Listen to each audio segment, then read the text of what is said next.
I'm a country boy. I'm from West Virginia. I don't know nothing about this big time stuff. I never even asked to be big. I wanted to be effective, not famous. Famous is the consequences of being effective. I didn't know nothing about being famous, and I didn't like it. And so there I was, and when you first knew, everybody attacks you first and figures you out later. Because though we say you're innocent until proven guilty, the reality is you're really guilty till proven innocent. But I didn't know that then, and I was young, upstart. You have to understand that you're looking at a 60-year-old man, but you're talking about something that's happening to a guy in his late 20s, his little kids. And the first time I was in the Washington Post, the article was so vicious it made me nauseous.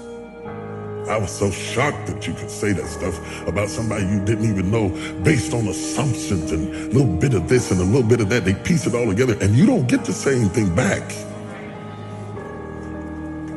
So I decided I don't want this. I was preaching for Pastor Bishop Donnie Mears, and nobody knew it because preachers can override their feelings and function. I preached, the place was on fire, but inside I wanted to quit. I told God, I'm through with this. I'm not going through this. I don't need this. I don't need that.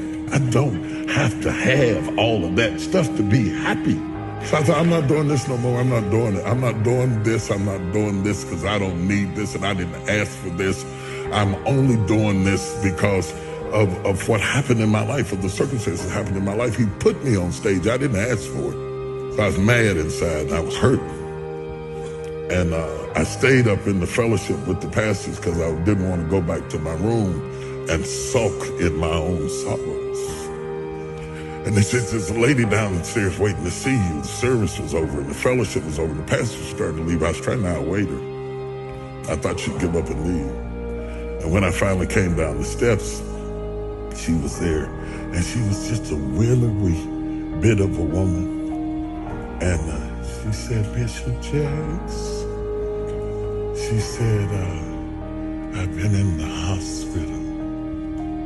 She said, I was pregnant in my fallopian tubes, and the baby died in my tubes, and I was carrying around a dead baby, and the toxicity from the baby almost killed me. And she said, the only thing that kept me alive was hearing you preach. She said, if you hadn't been preaching to me every day, I swear I would have died. And then she looked at me and she said, it's for us. It's not for them. It's for us. It hit me so hard. I didn't even get her name. I got in the car and cried all the way back to my room because she reminded me why I was there.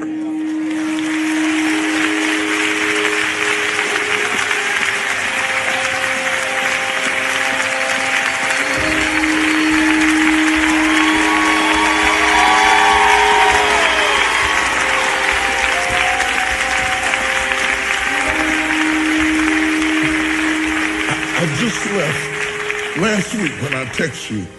I was up in Baltimore in D.C.